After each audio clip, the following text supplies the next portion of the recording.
प्रिय विद्यार्थियों, पिछले लेक्चर में हमने हनी बी की लाइफ साइकिल को स्टडी किया था। अब आगे बढ़ते हैं।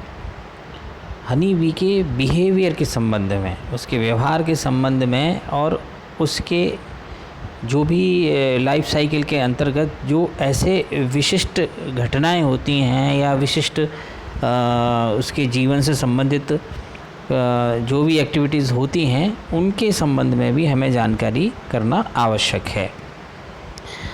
तो एक चीज़ लगातार जो अपन स्टडी करते चले आए हैं, पिछले लेक्चर में भी मैंने आपको बताया था कि छत्ते के अंदर ड्रोन्स तो फर्टाइल मेल हैं, लेकिन वर्कर्स जो सबसे बड़ी मात्रा में होते हैं वो इनफर्टाइल फीमेल्स होती हैं, स्टेराइल फीमेल्स होती हैं, बांझ मादाएँ होती हैं।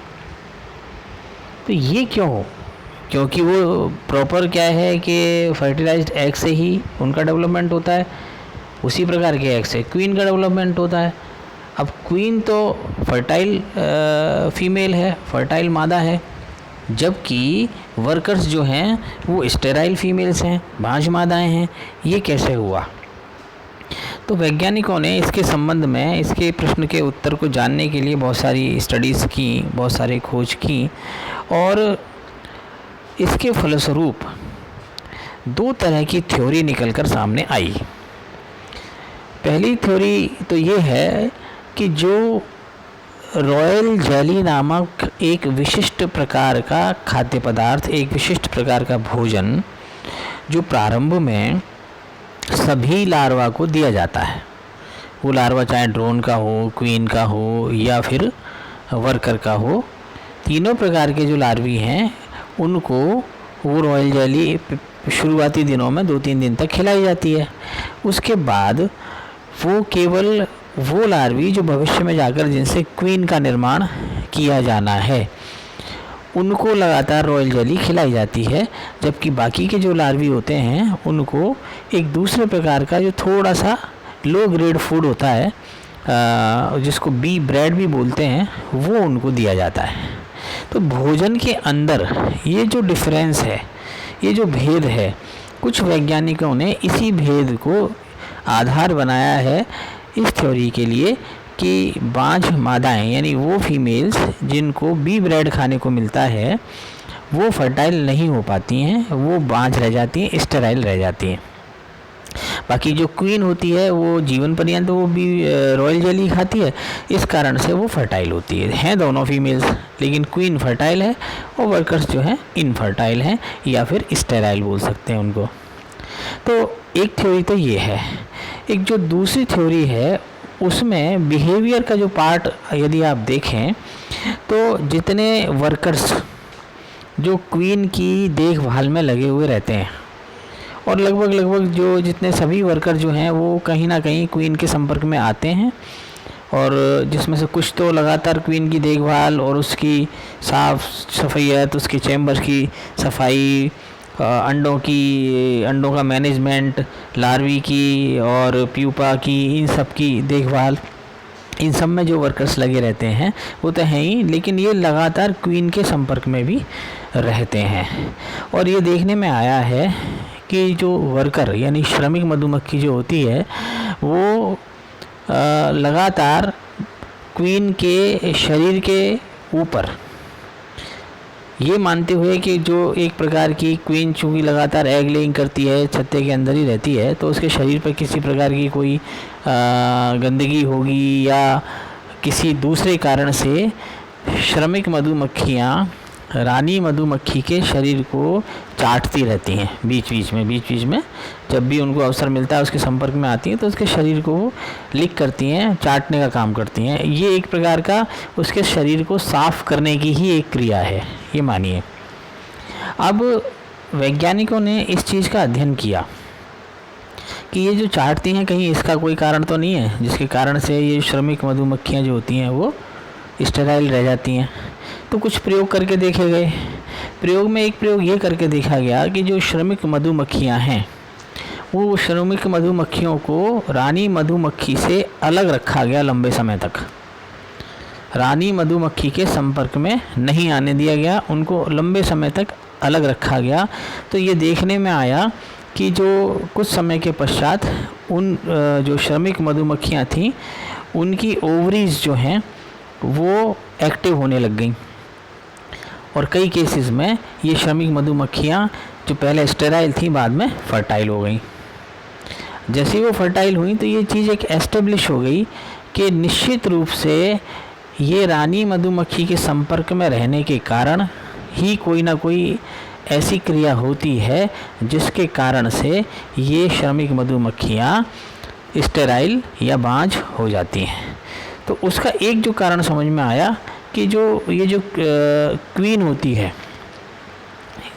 ये अपने मैंडिबुलर सीक्रेशंस कुछ इसके होते हैं, मैंडिबुलर ग्लैंड जो होती है उससे एक प्रकार का रसायन सीक्रेट करती है जिसको बोलते हैं क्वीन सब्सटेंस। ये जो रसायन होता है इसका केमिकल फार्मूला होता है 9 ऑक्सोडेट्रंस 2 इनोइक एसिड, ये इसका केमिकल नेम है। तो 9 ऑक्सोडेट्रंस 2 इनोइक एसिड ये क्वीन सब्सटेंस जो क्वीन के द्वारा सीक्रेट किया जाता है वो उसका मैंडिबुलर सीक्रेशन है, ये इसका आधार है।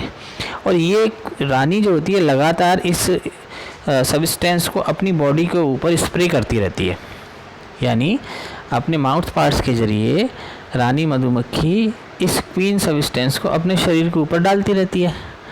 और जो श्रमिक मधुमक्खियाँ होती हैं वो श्रमिक मधुमक्खियाँ लगातार उसके शरीर को चाटती हैं, इसके कारण से वो क्वीन सब्सटेंस उनके शरीर में जाता है, और उनके शरीर में जाने के कारण से वो उनकी ओवरीज जो होती हैं उनकी एक्टिविटीज़ को इनहिबिट कर देता है, अवरुद्ध कर देता है। इसके कारण से ये जो श्रमिक मधुमक्खियाँ होती हैं ये बांझ हो जाती हैं और अंडे देने में सक्षम नहीं होती। तो ये एक इसका ऐसा बिहेवियर का पार्ट है जिसको स्टडी किया गया तो पाया कि श्रमिक मधुमक्खियाँ जो हैं वो बांझ क्यों होती हैं। तो उसके 2 रीजन्स ये सामने आए हैं और दोनों रीजन्स पे अभी आगे भी लगातार काम चल रहा है। तो एक स्थिति तो इसके स्टेरिलिटी से संबंधित, बांझ होने से संबंधित ये हुई। अब आते हैं इसकी लाइफ साइकिल में। जैसे ही वर्कर बी जो होती है श्रमिक मधुमक्खी अपने प्यूपल केस को काट के बाहर निकलती है, एडल्ट बन जाती है। एडल्ट बनने के बाद जब वो बाहर निकलती है अपने चैम्बर में से तो वो काम करना प्रारंभ कर देती है। एडल्ट में कन्वर्ट होते ही वो काम करना प्रारंभ कर देती है। तो चूँकि ये तो एक सामाजिक संगठन है, इसमें सबके काम अलग अलग बटे हुए हैं। तो ये जो नए नए जो श्रमिक बनते हैं, यंग श्रमिक जो होते हैं, यंग वर्कर्स जो होते हैं, इनका काम मैच्योर वर्कर्स से थोड़ा सा अलग होता है।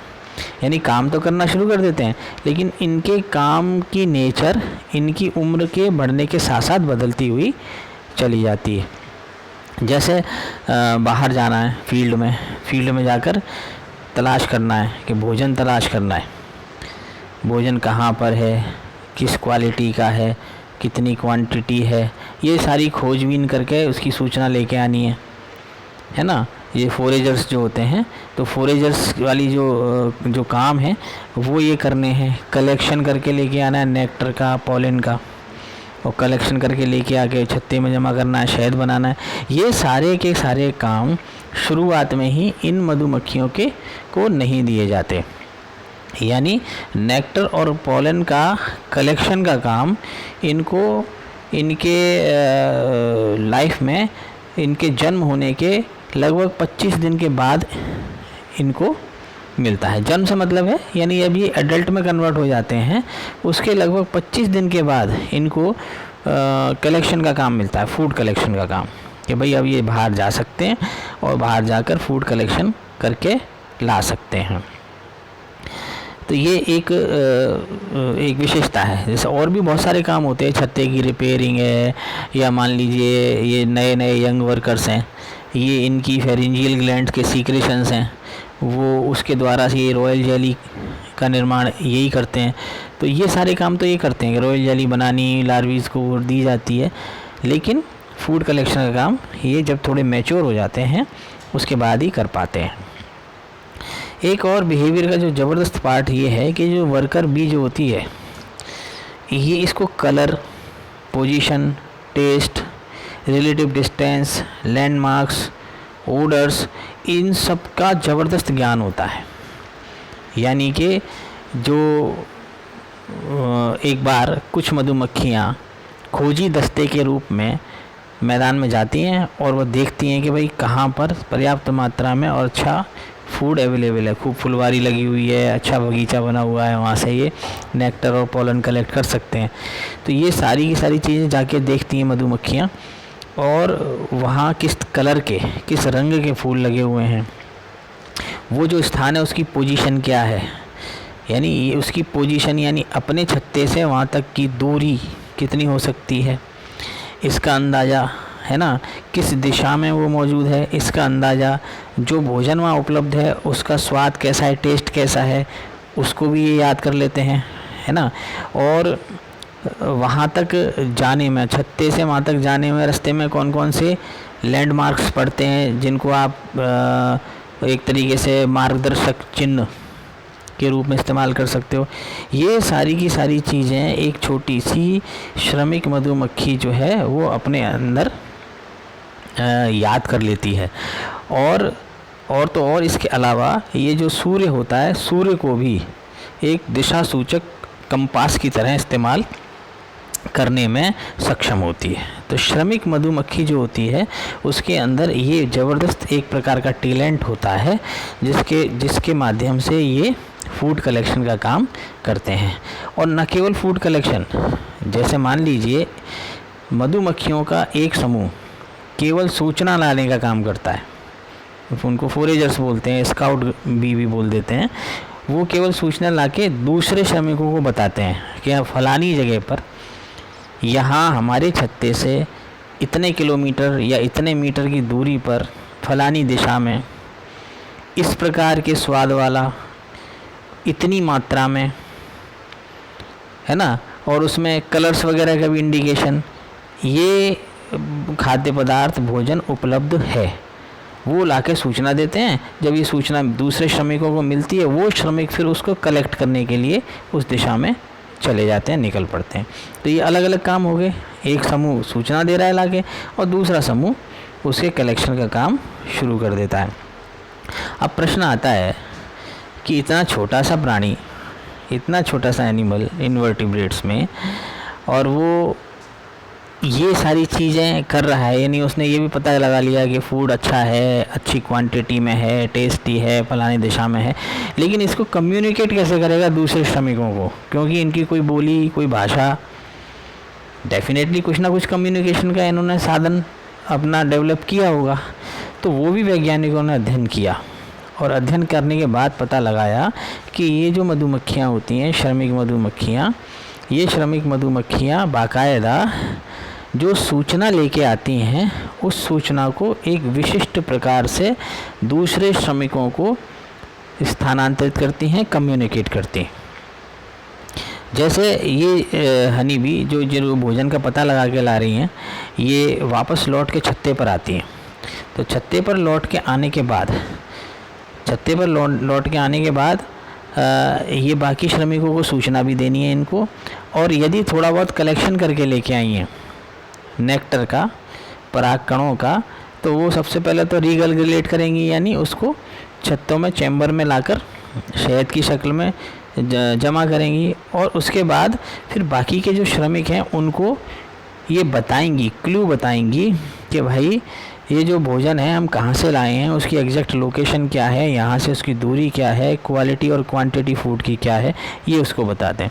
यानी जो कलेक्शन करके लेके आ रहे हैं वो भी थोड़ी सूचना देते हैं। इसके अलावा एक दस्ता ऐसा होता है जिसका काम ही केवल भोजन की खोज करना होता है और वो उसकी सूचना देना होता है।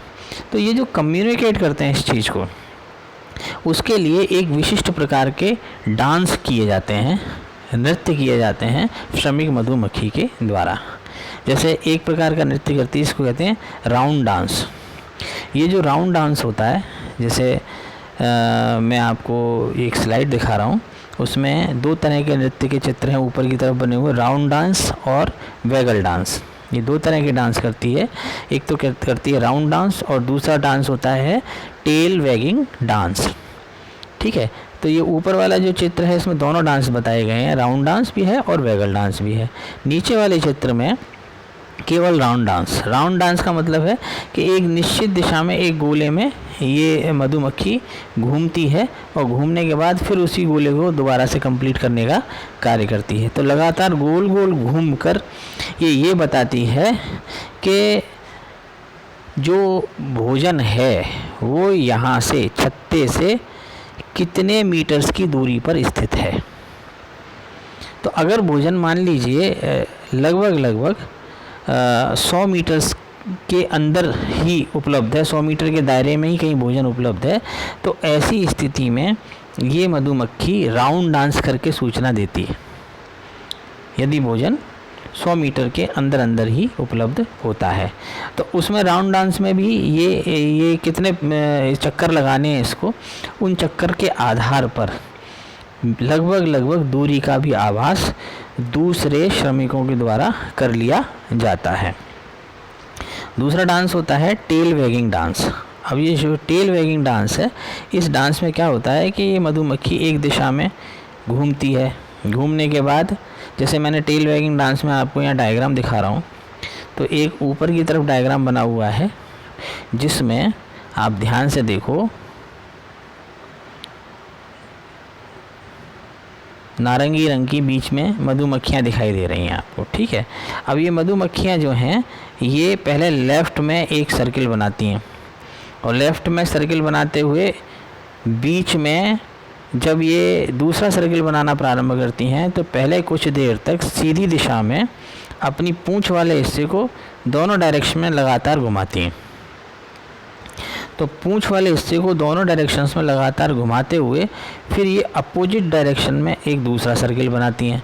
तो इसको यदि आप देखोगे तो एक प्रकार से 8 जैसी, 8 का अंक जैसी संरचना बन जाती है। तो ये है टेल वैगिंग डांस। और भी आप दूसरे डायग्राम में भी, नीचे वाले डायग्राम में भी आप इसको क्लियर देख सकते हो, जिसमें ये मधुमक्खी जो होती है ये सीधी जाके कभी एक तरफ का सर्किल पूरा करती है और फिर बीच में लगातार अपनी पूंछ वाले हिस्से को दोनों दिशाओं में घुमाते हुए एक सर्पिलाकार गति करके फिर दूसरी तरफ वाला अपना सर्कल पूरा करती है। तो ये कुल मिला के ये इसको कहते हैं टेल वैगिंग डांस, जिसमें पूंछ को हिलाते हुए डांस किया जाता है और 8 जैसा अंक बनाया जाता है। इस डांस के माध्यम से ये जो श्रमिक मधुमक्खी होती है ये दूरी बताती है, दिशा बताती है, कितनी मात्रा में फूड उपलब्ध है ये बताती है ना। हमारे छत्ते से लेकर और जहाँ फूड उपलब्ध है उसके बीच की दूरी को ये अपनी पूंछ के लगातार इधर उधर हिलाने के माध्यम से कम्युनिकेट कर देती है। इसके अलावा जो फोरेजर्स हैं या जो खोजी दस्ते के सदस्य हैं, वो जो सूचना लेके आए हैं तो निश्चित रूप से सूचना लेके आए हैं तो उन्होंने फूड टेस्ट करके भी देखा होगा, फूलों में बैठे होंगे, परागकण भी उन्होंने कलेक्ट किए होंगे, तो उनके शरीर में उस फूड की कुछ ना कुछ गंध आ गई होगी। तो बाकी की जो मधुमक्खियाँ हैं जो छत्ते पर मौजूद हैं वो जो उस गंध को फील कर लेती हैं और उस गंध को फील करने के आधार पर भी किस प्रकार का भोजन उपलब्ध है उसका अंदाज़ा लगा लिया जाता है। इसके अलावा भी ये मधुमक्खियाँ जो होती हैं, श्रमिक मधुमक्खियाँ, ये अपने जो पंख होते हैं, पंखों की ध्वनि, उनसे भी कई प्रकार की ध्वनि निकालती हैं। उस ध्वनि के माध्यम से भी अपनी सूचनाओं को ये संप्रेषित करती हैं, दूसरे श्रमिकों तक पहुंचाती हैं।